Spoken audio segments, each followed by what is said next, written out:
Hello everyone and welcome to our tutorial today with the Putnam County District Library. I'm Addie and today I'm going to be talking to you about airfare scams. So I got notified a few weeks ago about this particular scam from the BBB website, which is the Better Business Bureau, and I wanted to share it because I think it's a newer type of scam, one that perhaps folks haven't heard much about before. And these are the airfare scams, like I said. So airline travel was pretty slow to restart after the pandemic, but has since returned to be a fairly commonplace activity again, albeit usually with increased flight cancellations. I feel like a lot of the people I talk to who have traveled in the recent past have had some kind of flight cancellation or rescheduling. I suppose it's part of a post-pandemic world. We'll find out about that. But in the meantime, scammers are taking advantage of these increased flight cancellations by creating fake airline ticket booking sites or customer service numbers in order to charge travelers for rescheduling fake flights. There are a couple scam tactics/stories that the BBB has been informed of, and there are probably a lot more out there that haven't even been reported yet. So I'm going to talk about two of these scam stories, these tactics. So they are as follows. Scam story number one. Perhaps while researching cheap flights for an upcoming trip, you discover what appears to be a great deal with some major airline.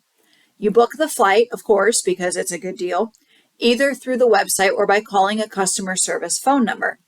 But once you've paid for the flight, the company you booked through calls you and says there's been a sudden price increase or you owe an extra charge in order to finalize and complete your booking. Legitimate booking websites and companies would never charge you post-purchase like that.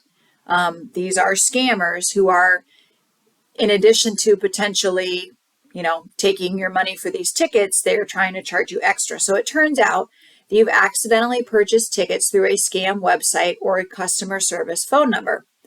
Them calling with this price increase is a way to milk more money out of you, in addition to your ticket price and your credit card info that you entered to buy the phony flight in the first place. So they've kind of got you cooked at that point. So that's scam story number one. Scam story number two is that you book a flight that is actually legitimate. It is a real flight. It is not a scam. It's a legitimate flight. However, you receive a fake cancellation notice. Scammers reach out via email or text claiming that your upcoming legitimate flight has been canceled and you need to rebook ASAP. When you contact the airline, they tell you that you must pay a fee, money, in order to reschedule. However, people who have contacted the original airline find out that their original legitimate flight is intact and in perfect order. It is still going out. Nothing has actually changed with their flight. Scammers are just trying to make them believe that it needs to be rescheduled and that they have to pay that additional fee for it. The rescheduling fee that you would potentially pay has gone into the scammer's pocket in addition to your credit card info that you use to pay for the fee. So those are the two major scam stories that the BBB outlined. So how do you protect yourself? So here I have 5 tips, my fun flashcards, 5 tips to protect yourself in this situation when it comes to airfare and trying not to get scammed. So number 1, do your research. If you come across a new or unknown company that you have not dealt with before, research it before making any purchases, aka read reviews, and the BBB suggests visiting their website at bbb.org for reviews and feedback from previous or other customers. You can also always do just a basic Google search as well for the company's name. And you'll see other reviews out there, whether they're good, bad, or indifferent. You will see reviews, and usually people will say, I bought tickets, it's not legitimate, it's a scam, don't do it. So a simple Google search can really be very informative. Never underestimate the power of a simple Google search for something. So number 1, do your research. Even if it seems like that cost is so cheap and tantalizing and you just want to save that money and get a cheap flight, If it's an unfamiliar or unknown company or booking website, just try to slow your roll a little bit and make sure that it's legitimate. Do your research before purchasing, because once they've got your credit card info, they've got it. It's very hard to come back from that afterward. Number 2, double check the details. Double check details. Scammers are sending fake airline cancellation notices, like I mentioned before.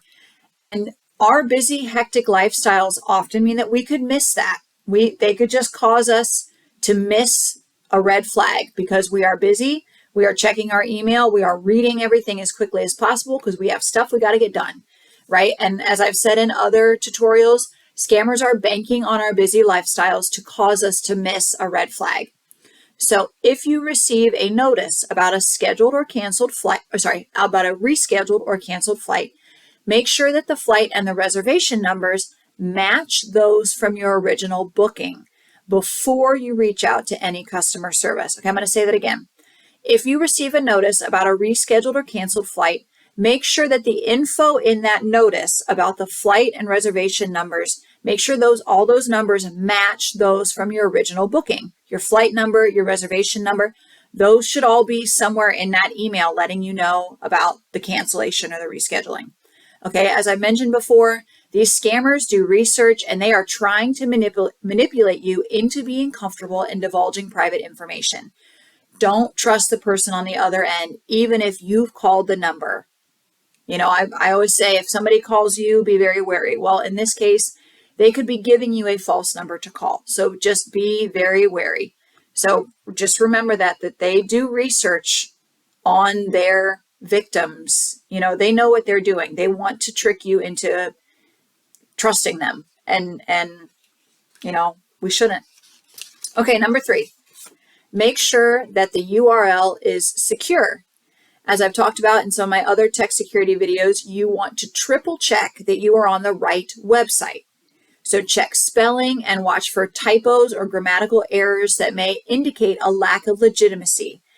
And make sure you see the S in HTTPS. I've talked about that before.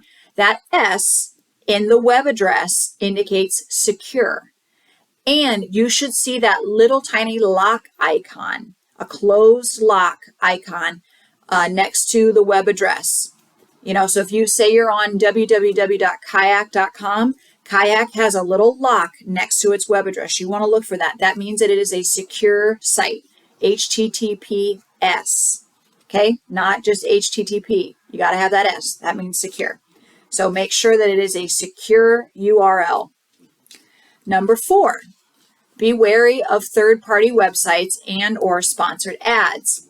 Okay, be suspicious of websites with no customer service phone number listed or no physical address listed. That should be a red flag. And as I mentioned, typos and or grammatical errors can be indications of a scammer's handiwork. The legitimate websites pay people lots and lots of money to make sure that their websites are perfect. They are grammatically correct, pristine spelling and appearance. So if you're noticing that these websites aren't perfect, then that should be a red flag that potentially it's a scam website, not the real one. Okay, so just be wary of the third-party websites and sponsored ads. And number 5, make online purchases with your credit card because fraudulent charges can usually be disputed that way. Other payment methods do not provide as much security. So just keep in mind that you can't really retrieve or get back the personal information that you may have shared with a fraudulent company. Okay, so paying with a credit card tries to give you the most security and guarantee that you're going to be able to get your money back if you fall victim to a scam. Okay, so those are my 5 tips. I hope that helps everybody feel better and have some clarity around being safe and secure when booking airline flights. Okay, thank you.